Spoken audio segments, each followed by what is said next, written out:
দাজ্জাল কি মানুষ না জিন নাকি?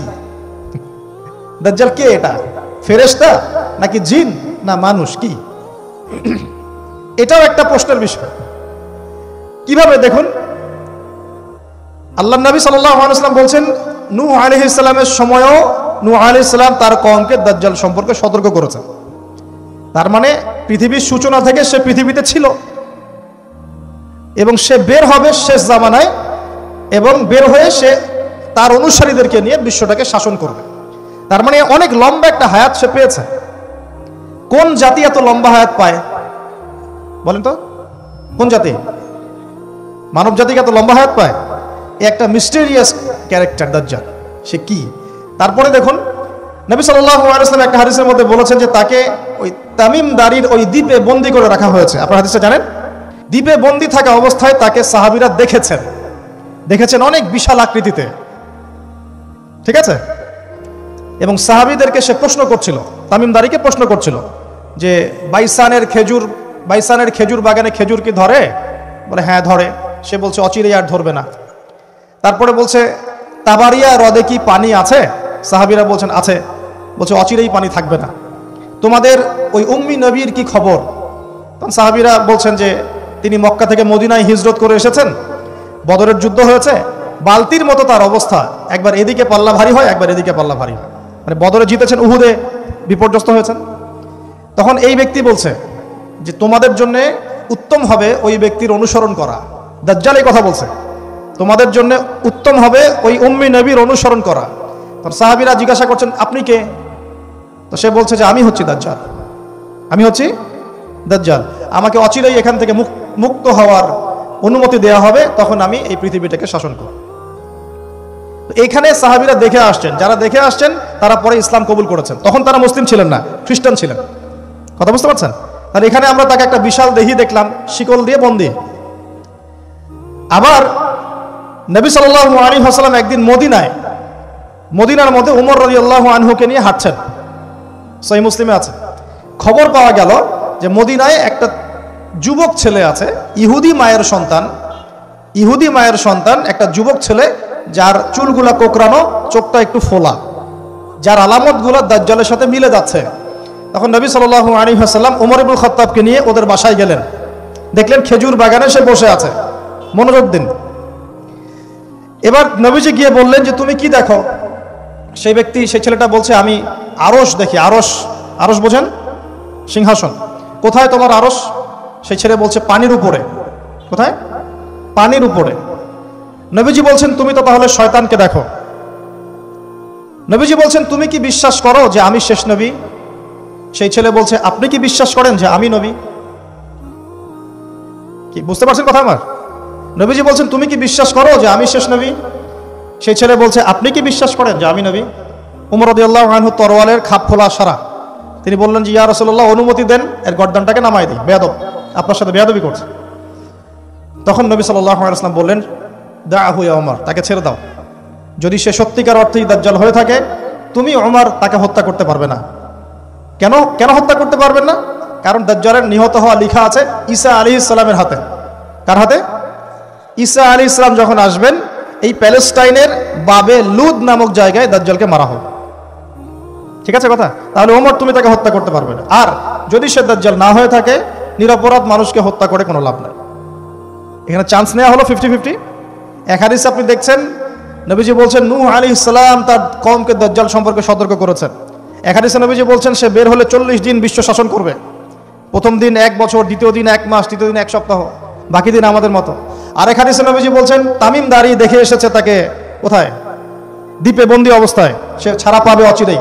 আবার এখানে নবী সাল্লাল্লাহু আলাইহি ওয়াসাল্লাম মদিনাতেই একটা যুবক ছেলেকে দাজ্জাল মনে করে ইনভেস্টিগেট করলেন। আপনার কাছে কি সাবজেক্টটা সহজ মনে হচ্ছে না কঠিন? খুব সহজ কি না কঠিন? চিন্তা করতে হবে কি হবে না? এতই জটিল একটা ক্যারেক্টার। শুধু তাই না, নবীজি আরো বলছেন সে যখন বের হবে 4টা জায়গার কথা পাওয়া যাচ্ছে হাদিসে। 4টা জায়গা কোত্থেকে বের হবে। এখানে কিন্তু নবীজি মদিনাতে তাকে খুঁজলেন, ইনভেস্টিগেট করলেন। আবার আরেকটা হাদিসে নবীজি বলেছেন সে যখন বের হবে শেষ জামানায়, তখন মক্কায় ঢুকতে পারবে না, মদিনায় ঢুকতে পারবে না। আপনারা হাদিসটা জানেন না? আলেমরা তো জানেন। মক্কাতেও ঢুকতে পারবে না, মদিনাতেও ঢুকতে পারবে না। খোলা তরোয়াল নিয়ে ফেরেশতারা দাঁড়িয়ে থাকবেন। আবার সেই নবী মুহাম্মদ সাল্লাল্লাহু আলাইহি ওয়াসাল্লাম মদিনাতে এই ছেলেটাকে দাজ্জাল ভাবছেন, ইনভেস্টিগেট করছেন। তার মানে তারা সতর্ক ছিলেন। এই ছেলের নাম ছিল ইবনে সাইয়্যিদ। কি নাম? ইবনে সাইয়্যিদ, নাম মনে রাখবেন। এর একটা বিস্ময়কর ক্যারেক্টার। আবার সেই নবী সাল্লাল্লাহু আলাইহি ওয়াসাল্লাম বলেছেন শেষ জামানাতে দাজ্জাল বের হবে খোরাসান থেকে। কোন জায়গা? খোরাসান। খোরাসান বলতে কোন জায়গা? এটা মূলত এর হার্ট হচ্ছে আফগানিস্তান, এর পাশে এই যে বেলুচিস্তান, এই যে উজবেকিস্তান, ইরানের কিছু অংশ, এই পুরো জায়গাটা, শুধু একটা দেশ না, পুরো জায়গাটা এর হার্ট হচ্ছে আফগানিস্তান। খোরাসান থেকে বের হবে। আরেক হাদিসে নবীজি বলছেন সে ইস্পাহান থেকে বের হবে। কোন জায়গা? ইস্পাহান। এখন ইরানে ভৌগোলিক বিষয় যখন তখন চেঞ্জ হয়ে যায়, হয় কি না? আগে কি ইরাক ইরান এরকম পার্ট ছিল? আগে কি এভাবে এই 52টা দেশের ভাগ ছিল? লেবানন, জর্ডান, সৌদি আরব, ইরাক, ইরান এরকম ভাগ ছিল না? এক অঞ্চল ছিল শাম, একটা হেজাজ, একটা নাজদ, এরকম আর কি ভাগ ছিল। তো এটা চেঞ্জ হয়। ওই হাদিসে আসছে ইস্পাহান থেকে একটাতে, আরেকটাতে আসছে ইরাক এবং শাম। ইরাক এবং শাম। শাম বলতে বোঝাচ্ছি এই পুরো প্যালেস্টাইন, লেবানন, জর্ডান, পুরো অঞ্চলটাই শাম। আর ইরাক তো আপনারা জানেন। ইরাক এবং শামের মাঝখানের একটা রাস্তা থেকে বের হবে। 3টা জায়গা। আরেকটা 4 নাম্বার খাল্লা নামে একটা জায়গা থেকে সে বের হবে। আর এই খাল্লা আপনি গুগলে সার্চ দিয়ে পাবেন না। গুগলের সাথেও দাজ্জালের অনুসারীদের একটা সম্পর্ক আছে, আপনার ফেসবুকের সাথেও আছে, প্রযুক্তিগুলোর সাথেও আছে, নিউক্লিয়ার ওয়েপন্সের সাথেও আছে, বর্তমান ব্যাংকিং সিস্টেমের সাথেও আছে, এবং বর্তমান গ্লোবাল পলিটিক্যাল অ্যাফেয়ার্সের সাথেও দাজ্জালের অনুসারীদের সরাসরি সম্পৃক্ততা আছে। আমি বলি নাই দাজ্জালের সম্পৃক্ততা আছে, দাজ্জালের অনুসারীদের সরাসরি সম্পৃক্ততা আছে। ওই যে 4টা জায়গার কথা বললাম, সে বের হবে ইত্যাদি ইত্যাদি।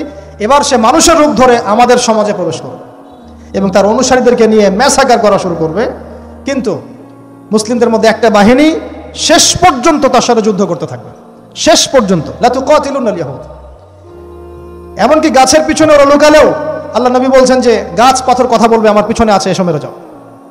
হতে হতে হতে হতে যখন মুসলিমরা একটু কোণঠাসা, আল্লাহ পাক পাঠাবেন আসমান থেকে ওই মাসিহকে, যে মাসিহকে তারা চিনতে পারে নাই। আর ওরা যাকে মাসিহ মনে করছে, তাহলে এই মাসিহটা কে? এ মিথ্যা মাসিহুদ দাজ্জাল। কথা বুঝতে পারছেন? তাহলে সবচেয়ে বড় প্রতারণার শিকার কারা হচ্ছে? এই ইহুদিরাই। এই বিশ্বের সবচেয়ে বড় প্রতারণার শিকার তারাই হচ্ছে। মাসিহুদ দাজ্জাল ওদেরকেই প্রতারণা করছে। বুঝতে পারেননি কথা? ওদের সাথেই সবচেয়ে বড় প্রতারণা হচ্ছে। ওরা মনে করছে এই সত্যিকারের মাসিহ, সে আসলে আমরা বিশ্ব রুল করবো। সে সত্যিকারের মাসিহ নয়। ঈসা ইবনে মারিয়াম আসবেন কিভাবে সেটাও এসেছে। 2 জন ফেরেশতার কাঁধে ভর দিয়ে তিনি নামবেন শাম অর্থাৎ সিরিয়ার দামেস্ক শহরের মধ্যে। কোন শহর? দামেস্ক। এই জায়গাগুলো খুব বরকতময়। আল্লাহ নবী দোয়া করেছেন, আল্লাহ শামে বরকত দাও, আল্লাহ ইয়েমেনে বরকত দাও, আল্লাহ শামে বরকত দাও, আল্লাহ ইয়েমেনে বরকত দাও। আর মুসলমানরা বলছিল, আল্লাহ রসুল আমাদের নাজদেও বরকত দিতে বলেন, আমাদের নাজদেও বরকত দিতে বলেন। আল্লাহ নবী বলছেন যে নাজদে বরকত না, বরং ওখান থেকে ভূমিকম্প বের হবে, ওখান থেকে শয়তানের শিং বের হবে।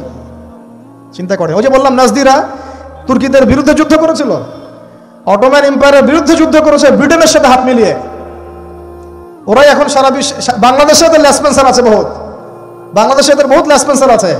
তারা বলে, ওই যে দেখবেন যে যখনই আমরা এগুলো নিয়ে আপনাদেরকে সচেতন করতে চাই, মানে এরা তো খারাজি হয়ে গেছে, উগ্র হয়ে গেছে, এই হয়ে গেছে, সেই হয়ে গেছে, এভাবে করে গভর্নমেন্ট প্রশাসন সবার কাছে আমাদেরকে বিতর্কিত করার চেষ্টা করে। অথচ আমরা কি কারো শত্রু? আমরা কি এই আলোচনাগুলো করে ওয়ার্ল্ডের প্রেক্ষাপট বদলাতে পারবো? পারবো না। কিন্তু আমাদের প্রজন্মকে আমরা জানাতে তো পারবো, যাতে তারা আত্মবিশ্বাসী হয়ে গড়ে ওঠে যে আমরা এই নতজন মনোভাব নিয়ে পৃথিবী থেকে যাবো না ইনশাল্লাহ। আমরা পৃথিবী থেকে মাথা উঁচু করেই যাবো ইনশাল্লাহ। মুসলিমদের হাতেই বিশ্বের বিজয় লেখা আছে, আস্তে আস্তে বিশ্ব ওদিকে যাবে, এটা তো ওদেরকে জানতে হবে। আমরা তো ওদেরকে জানাচ্ছি মাত্র।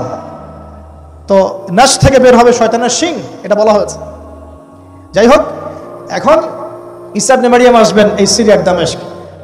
চুল দিয়ে টপ টপ করে পানি পড়তে থাকবে, মুক্তা ঝরছে এরকম পানি। তার নিঃশ্বাস যতদূর পর্যন্ত যাবে ততদূর পর্যন্ত কাফেরা মরতে থাকবে। সুবহানাল্লাহ। এমনকি তিনি খুঁজতে খুঁজতে দাজ্জাল পর্যন্ত আসবেন। দেখবেন যে মুসলিমদেরকে অবরুদ্ধ করে রাখা হয়েছে, বলবেন দরজা খুলে দাও, নামাজের ওয়াক্ত হবে, আজান দেওয়া হবে, ফজরের ওয়াক্ত। ভাই আমরা যদি ফজর মিস করি, আমরা আসলে ওই বাহিনীতে যোগ দিতে পারবো না, বেঁচে থাকলেও জানি না আমরা অত বছর থাকবো কিনা পৃথিবীতে, আল্লাহই ভালো জানেন, এটা আমরা জানি না। কিন্তু এই বিজয় সুবহে সাদিকের সময় লেখা আছে।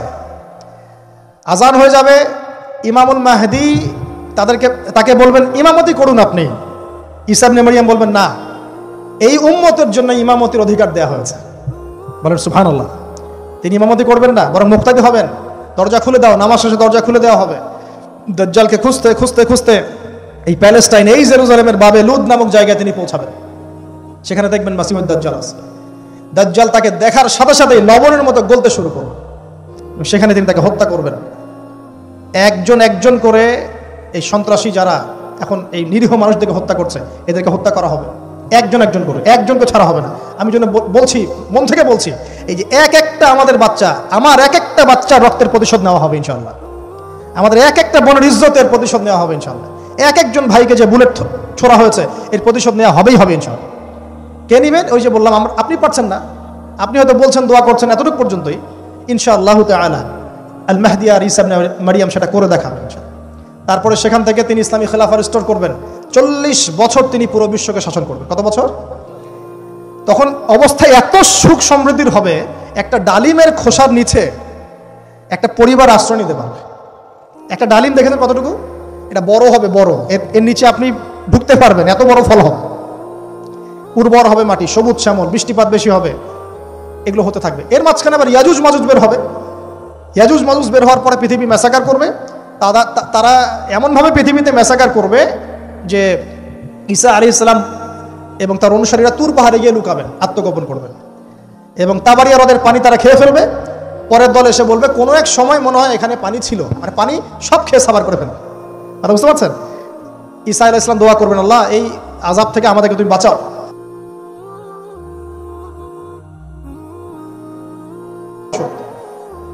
এরপর 40 বছর এভাবে চলে যাবে, ঈসা আলাইহিস সালাম ইন্তেকাল হবে। তারপরে হাদিসে আসছে মানুষ আবারও খারাপ হওয়া শুরু করবে। এত খারাপ হবে, এত জঘন্য হবে যে আল্লাহ শব্দটা বলার মতো একটা মানুষ আর পৃথিবীতে থাকবে না।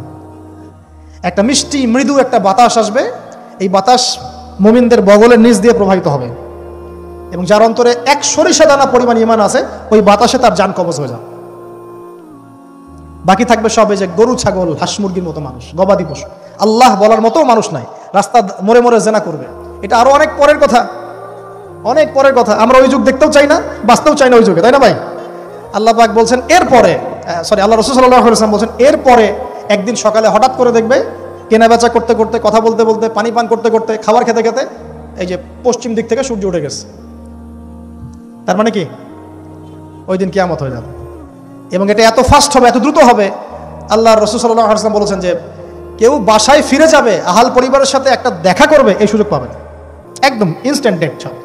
একটা বজ্রনীনাদ, প্রচণ্ড মানে শব্দ, এটাতে বিকট একটা শব্দে পুরো মহাবিশ্ব তোলপাড় সৃষ্টি হয়ে যাবে, একদম শেষ।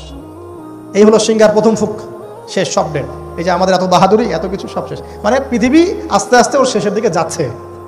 এগুলো ভাই বিশ্বাস করেন, পৃথিবীর সমস্ত সংগঠন, জালেম, কাফের, ফাসেক, মুশরিক, মুনাফিক যা আছে পৃথিবীতে, একত্রিত হয়েও এই সত্যটাকে কেউ টলাতে পারবে না।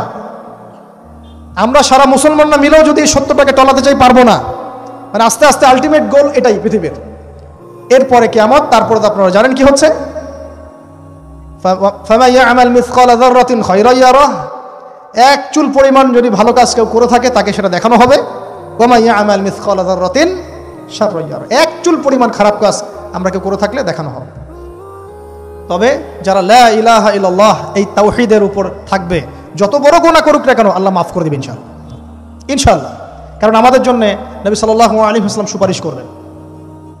তাই বলে কি আমরা গুনাহ করতে থাকবো এখন? এটা নবী সাল্লাল্লাহু আলাইহি ওয়াসাল্লামের শান, তার মর্যাদা। আল্লাহ রাসূল সাল্লাল্লাহু আলাইহি ওয়াসাল্লাম এই কথা বলে গিয়েছেন যে কবিরা গুনাহগার মুসলমানদের জন্য আমি সুপারিশ করব। তাওহীদের উপর যারা থাকবে ইনশাআল্লাহ জান্নাত, শিরকে থাকলে, কুফরিতে থাকলে জাহান্নাম ছাড়া কোনো গতি নাই। এই হলো পৃথিবীর শেষ। আমরা তো জান্নাতে যেতে চাই কি চাই না ভাই? তাহলে এখন আমরা জানি যে এই অবস্থা কেন হচ্ছে, কেন জেরুজালেম নিয়ে এত কিছু হচ্ছে, কেন ওখানে ওরা এত অত্যাচার করতেছে। ওরা কি চায়? ওরা চায় এই জায়গা শুধু না, পুরো হোলি ল্যান্ডটা দখল করতে চায়। তারা দাজ্জালের জন্য মঞ্চ প্রস্তুত করতে চায়, সোজা কথা। তারা মুসলিমদেরকে সেখান থেকে বের করে দিয়ে ওই জায়গাটা একটা দাজ্জালীয় স্টেট কায়েম করতে চায়। সেখান থেকেই মাসিহুদ দাজ্জাল বিশ্বকে নেতৃত্ব দিবে, এমনটা আসতেছে ভবিষ্যতে। তবে সেই নেতৃত্ব, সেই রাজত্ব, সেই ক্ষমতা চিরস্থায়ী হবে না। মুসলিমরা আবার জেগে উঠবে ইনশাআল্লাহ। ওই জায়গায় ঈসা আলাইহিস সালাম যতক্ষণ খিলাফা কায়েম করছেন না, কিয়ামত হবে না ইনশাআল্লাহ।